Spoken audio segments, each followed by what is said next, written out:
Halo anak-anak, Pak Kris di sini bersama dengan Bu Maria dan juga Bu Mira. Nah, hari ini kita tidak hanya akan belajar di dalam sekolah. Kita hari ini mau bersama-sama jalan-jalan keluar sekolah. Penasaran kita mau kemana?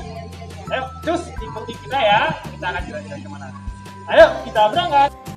Anak-anak, kita sekarang akan melakukan perjalanan. Tentunya kita pakai face shield, kita pakai masker supaya tetap menjaga protokol kesehatan. Sekarang kita mau melakukan perjalanan field trip ke Impact Boja Semarang.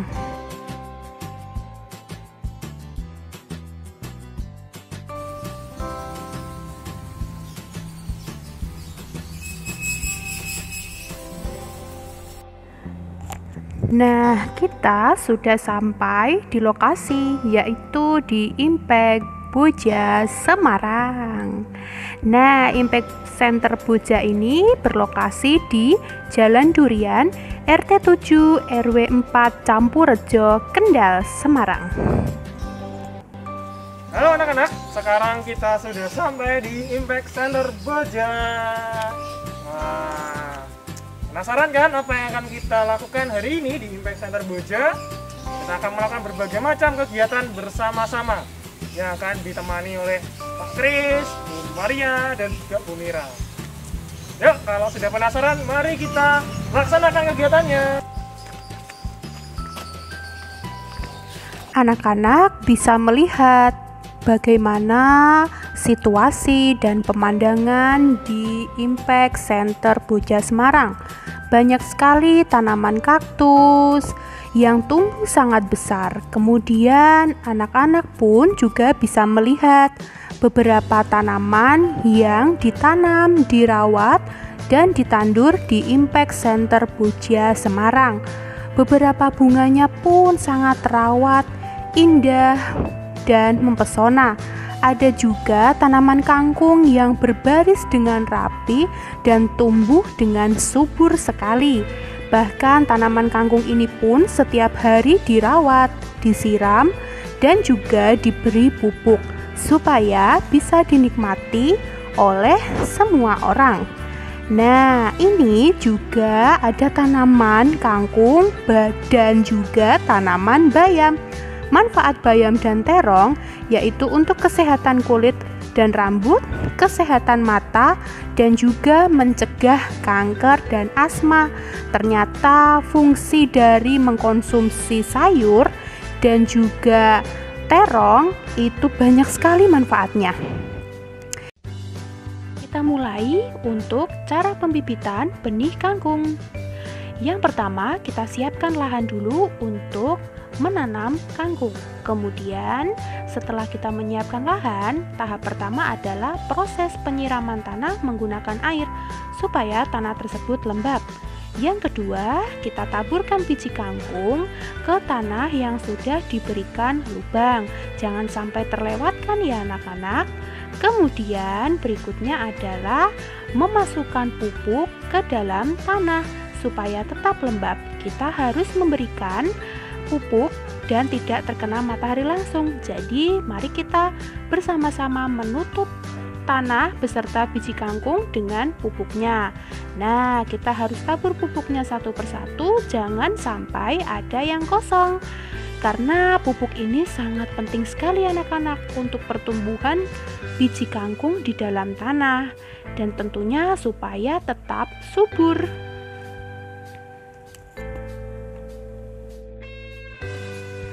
Kita akan mulai proses pemanenan terong hijau dan bayam.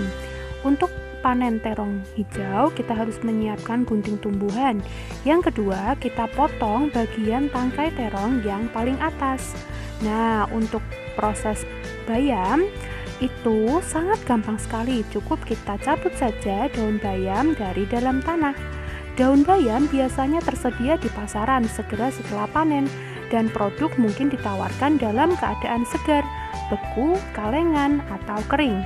Bayam segar dapat disimpan di lemari es selama 7-10 hari.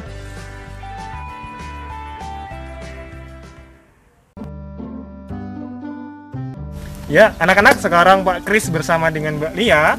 Nah, kita mau memetik buah jeruk. Buah jeruk ini namanya buah jeruk kalamansi ya, Pak? Iya. Ini kalamansi, ini dari Filipina, tapi dikembangbiakan di tempat ini ya.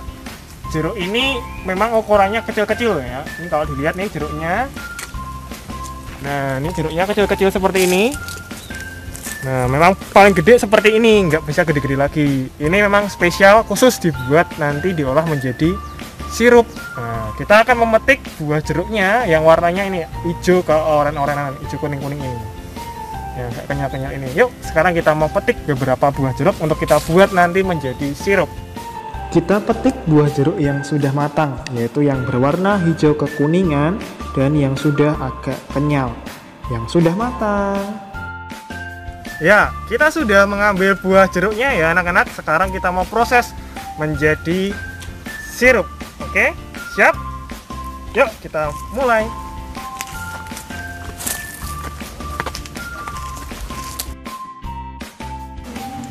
Oke anak-anak, kita sudah sampai di tempatnya. Ini adalah buah jeruk yang tadi kita panen. Wah, banyak sekali kan? Nah, kita mau proses buah jeruk ini menjadi sirup. Pertama-tama kita akan mencuci dahulu buah jeruk yang sudah kita panen ini. Kita cuci buah jeruknya sampai bersih. Nah, sebelum kita mencuci buah jeruk, jangan lupa tangan kita juga harus dicuci dulu supaya setiap prosesnya berjalan dengan bersih dan yang kita konsumsi bisa menyehatkan tubuh kita. Oke. Buah jeruk ini sudah kita selesai cuci. Sekarang kita mau potong-potong ya. Yuk. Nah, anak-anak, sekarang kita mau potong ini ya. Ini lihat jeruknya. Nih, kita akan potong dan lalu kita akan peras. Nah, kita ambil ya ini ya, contohnya jeruknya. Cara memotongnya, nih ingat anak-anak, ini ada lingkarannya. Ini ada lingkarannya. Nah, kalau dipotong jangan pas lingkarannya ini, tapi kita hadapkan lingkarannya ke atas dan ke bawah. Nah, kita potong tengahnya ini. Nah, seperti ini contohnya. Ini ya lingkarannya, kita taruh di atas dan bawah, kita geser, kita potong di tengahnya.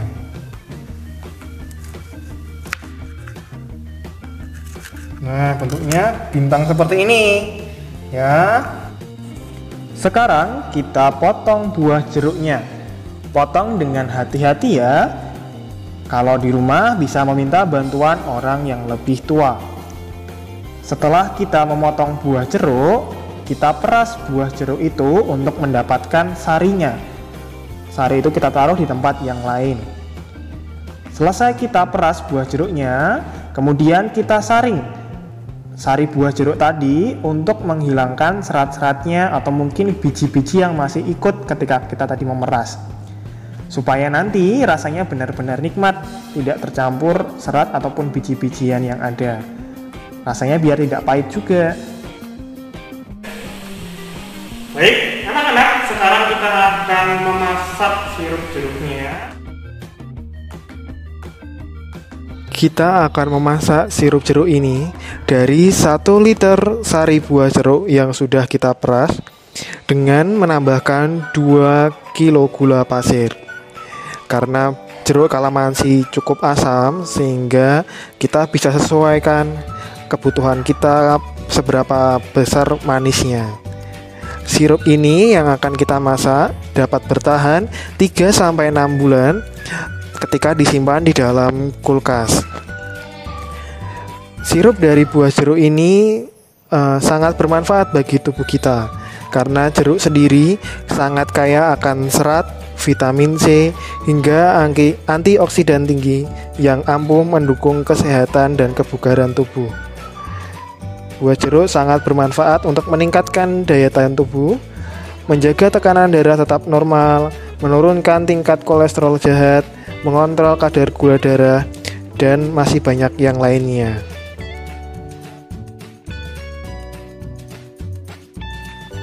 Nah, selama dimasak ini kita aduk ya supaya gulanya tidak bercampur. Kalau anak-anak tidak aduk, nanti gulanya akan bercampur di bawah.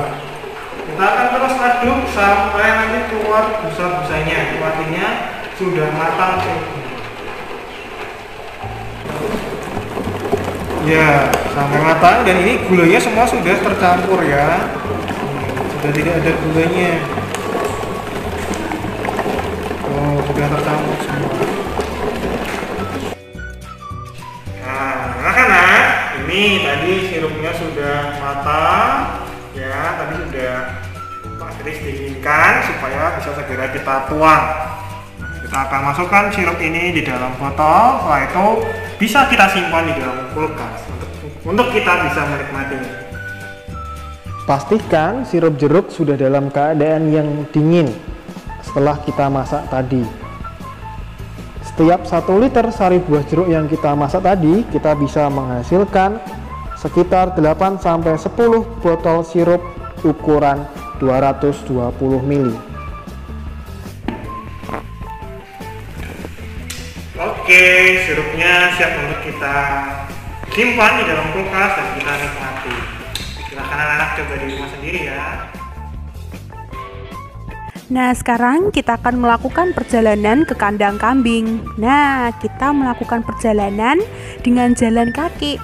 Untuk jaraknya cukup jauh sih, tapi kita tetap semangat untuk masuk ke dalam kandang kambing. Nah, ini kita lihat ya bersama-sama. Anak, sekarang kita sampai di kandang kambing. Di sini kambingnya akan kita lihat cara pengolahannya, diperah susunya untuk menjadi susu kambing. Nah, sekarang kita akan masuk ke dalam kandang kambing. Nah, ternyata kandang kambingnya benar-benar bersih dan terawat loh. Bahkan kambing yang ada di dalamnya pun benar-benar bersih dan terawat. Nah, ternyata jenis kambing yang satu ini adalah jenis kambing Anglo-Nubin dan diambil produksi susunya. Dan kandang yang ada sekarang ini adalah khusus bagi kandang betina yang akan diperas untuk dijadikan susu minuman. Nah, sekarang waktunya kita untuk langsung ke ruangan faktorisasi susu, di mana susu tersebut akan diproses untuk dikonsumsi bersama-sama.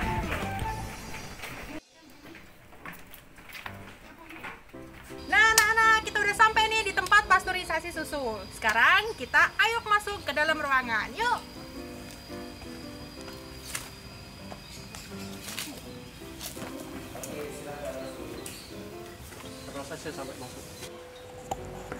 Tahap pertama adalah merebus susu yang sudah diperah dari kambing. Susu harus direbus untuk mematikan kuman-kuman dari perasan kambing tadi. Kemudian kita rebus hingga suhu yang sudah ditentukan.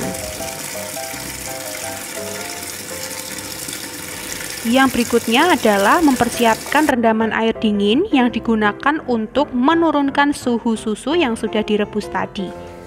Nah, anak-anak, sambil menunggu suhu susu dingin, maka kita harus mengaduknya secara merata dan secara pelan-pelan supaya suhu susu ini lebih cepat untuk menjadi dingin dan kemudian bisa kita masukkan ke dalam botol yang sudah disediakan. Dari tadi sampai ini kita masukin ke dalam botol. Kita isi sampai penuh ya, tapi jangan kepenuhan, nanti tumpah. Nah, anak-anak, susu yang sudah jadi tadi sudah didinginkan akan kita tuang ke dalam botol. Jangan lupa kita masukkan ke dalam botol, kemudian kita lakukan pengemasan.